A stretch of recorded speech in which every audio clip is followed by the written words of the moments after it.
Welcome to Kansas History, a Journal of the Central Plains podcast, a collaborative project of the Kansas Historical Foundation and Department of History at Kansas State University. I am your host, Lisa Caitlin Highsmith, and today I'm joined by Dr. Virgil Dean, who will be discussing his past experience as the editor on the Kansas History Journal.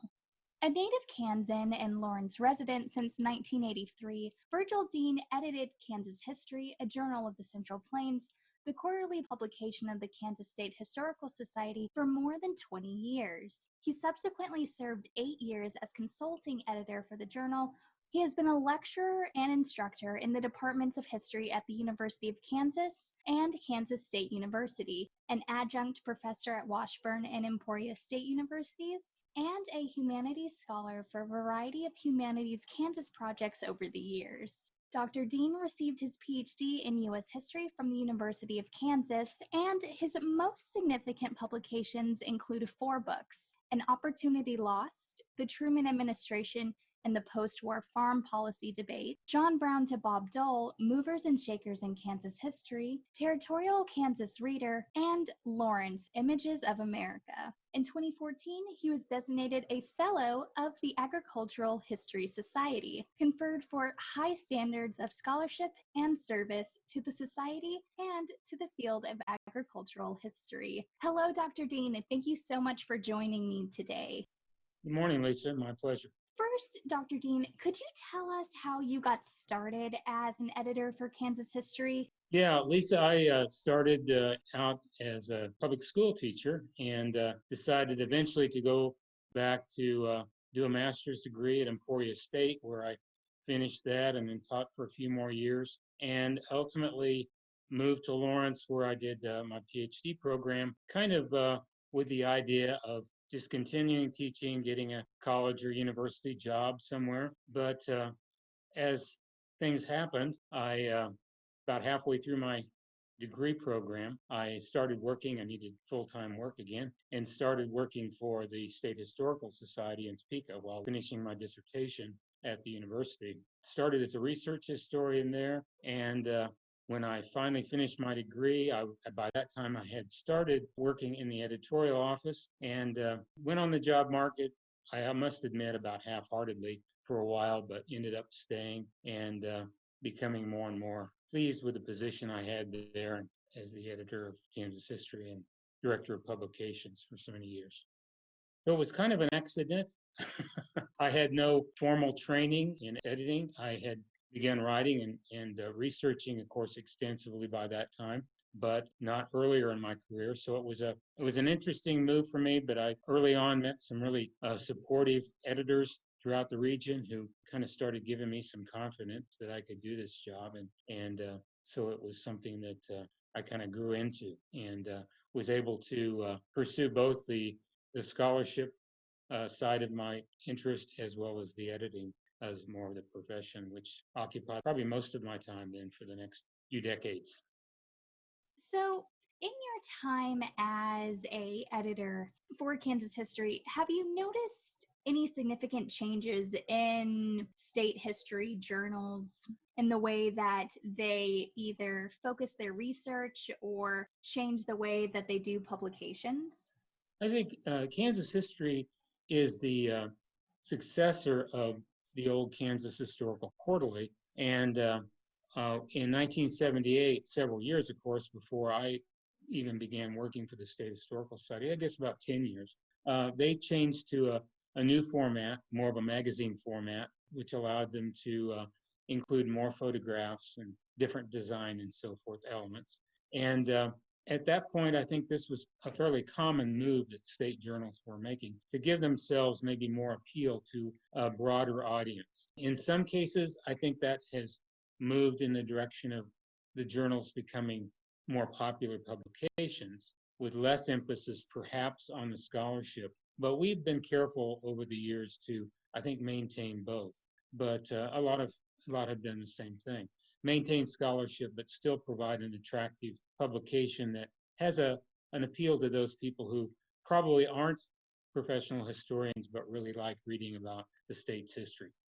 So we maintained that. At the same time, when I started in 1990 with the publication myself, in 1991 I became editor. Prior to that, I've served for a few months as acting editor.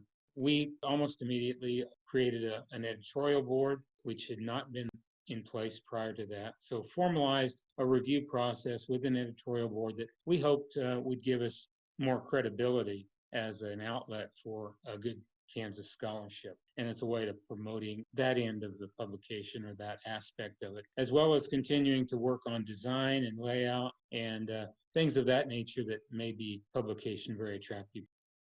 What do you see as the main challenges that state history journals face, not only as you began your position as editor, but even towards the end of your tenure at Kansas History? Well, I think probably the most challenging thing that I have faced consistently over the years is just encouraging or attracting enough good submissions to keep things moving. We've been fortunate to have that be the case. We have had enough articles so that we could be selective, applying our normal peer review process to all of the things that we publish, and still have a good solid piece every quarter. But I think that's always a problem in deciding the best ways to go after good scholarship. During some periods of times, things just kind of seem to roll in without too much effort. Other times, you have to make more contacts, maybe try to make more trips to conferences, things of that nature, which become a problem over the years because it seems that financially support for publications such as ours has continually been on the decline, or at least it certainly hasn't been easy to maintain the kind of investment that you'd like to have and that would support other things besides just printing the journal because there's so much more involved than what I think most people or most readers at least would understand. Speaking of scholarship, are there any areas that Kansas history, in your opinion, has done well in highlighting? And what areas do you think need more work? Well, I think traditionally there has been a lot of attention focused on Kansas's early history, the territorial period in the 1850s and early statehood during the years of the Civil War. So I think those are areas that are continually of interest. People continue to write about that, and there's nothing wrong with that. We have published some very good articles in the last 25, 30 years on the Kansas territorial period and the Civil War, particularly the territorial period in Blenny, Kansas, and the struggle between pro and anti-slavery forces in the soon-to-be state of Kansas.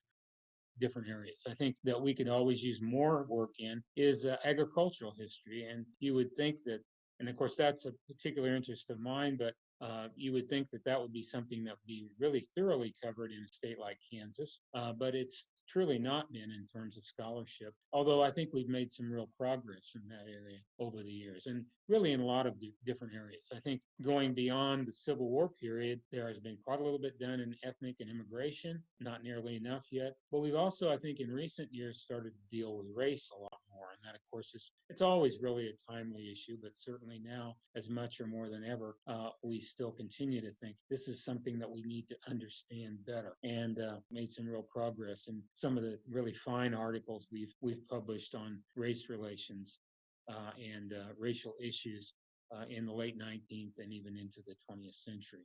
So those are things. Environmental history, we've had some good pieces on that, but not nearly as many as we probably should have. I think we've done a better job in recent years on gender and women's history, and we've even brought that more up to date to a certain extent with a good article a few years ago that looked at the Equal Rights Amendment and the fight for and against that in the state of Kansas, as well as the Summer of Mercy and the anti-abortion and the issues that surround the Roe v. Wade in the late 70s, early 80s.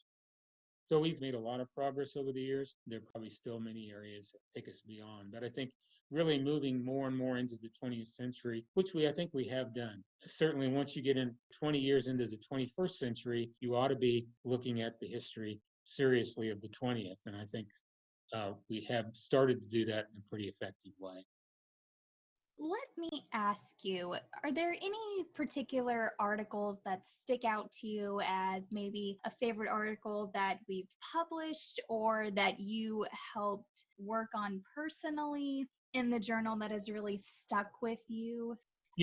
I've thought about this a lot, and I really, there's so many. I mean, I've looked back through the our list of publications over the last few years, and so many jump out. I really hate to be too specific and name individuals or specific articles. I guess the things that jump out for me as terms of my work with the journal are some of the special issues and special projects that we've done. One of them is the issue that we did for the sesquicentennial of this territorial period in 2004. We published a double issue on Kansas Territory, and it was an opportunity to work with some really fine scholars. Nicole Etchison, who we've worked with several times over the years, the late Craig Miner, who's one of the treasurers and Kansas historians that we had an opportunity to work with a number of times, and several other people. We had numerous. I think we had almost a dozen contributions, and it was a lot of fun and a really time-consuming but rewarding project. We also did a review essay series, and it's really hard to believe that it's been almost 20 years since we started that back in 2001. So obviously, these things are becoming somewhat dated, but I think they're still valuable and they still crop up from time to time, where we had asked authors, I think 12 authors over the course of 5 or 6 years, to look at specific topics: politics and history, race, women and gender, family and childhood, agriculture, transportation, all different kinds of topics, and to kind of reflect on what had been done and what they believed as scholars in that area needed to be done in the future. And on several occasions over the years, I've had people either tell me or maybe even mention in the article that they were kind of pushed into this particular research for the article that they were submitting or that they were publishing because of the call that was made at that time in Kansas history for more scholarship on this particular topic. Those are some of the things we did. We did a special issue on wheat, which included Doug Hurt, Tom Eastern, who has graciously served on our editorial board for many, many years, or actually since the beginning, Pamela Ronnie Kerberg, and just a large number. A former managing editor, Jim Shiro, people of that nature who contributed to that issue and have done so much more for the journal over the years. We also did an interview series of essays that with Professor Bob Beatty of Washburn of Kansas governors.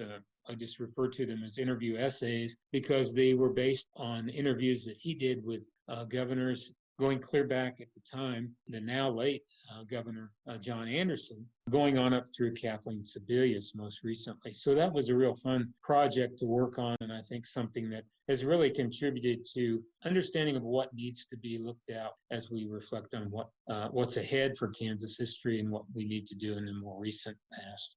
Finally, what would you suggest as goals or aspirations for state history journals? That's a good question. And it's something that I think we probably get busy and we don't spend as much time thinking about as we really should. I think it's important in any time, and even maybe more in this day and age, when unfortunately you can watch and look around and realize how little people understand or appreciate their local history or their national history for that matter, or if they're interested in it, they're only interested in certain aspects. And I think the State History Journal has a real important role to play in people's appreciation of history.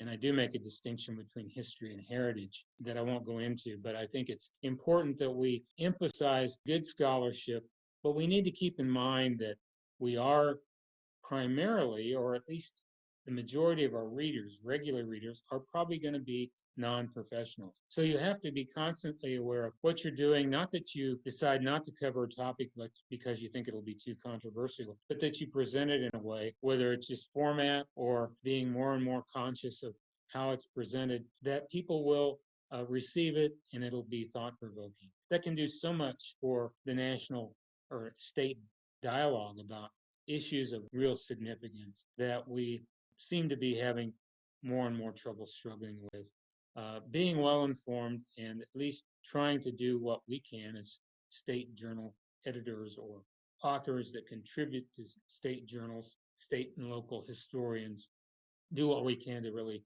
inform the public in a meaningful way. It's the body of material that we come up with, becoming the state record of that history, and always being able to have something to encourage people to go to for that kind of solid foundation. A lot of it starts at the local and state level, and I think without a real appreciation of or knowledge of the complexity of that, it's hard to understand where we've come from or where we're going as a nation. Again, thank you so much for talking with us today, Dr. Dean. You're very welcome. Thanks for the opportunity. Thank you for listening. If you would like to learn more about the topics discussed on this podcast, consider becoming a subscriber to our journal, Kansas History, a journal of the Central Plains. Visit our webpage on the Kansas State University's Department of History website to learn how. Or find us on Facebook today at KS History Journal.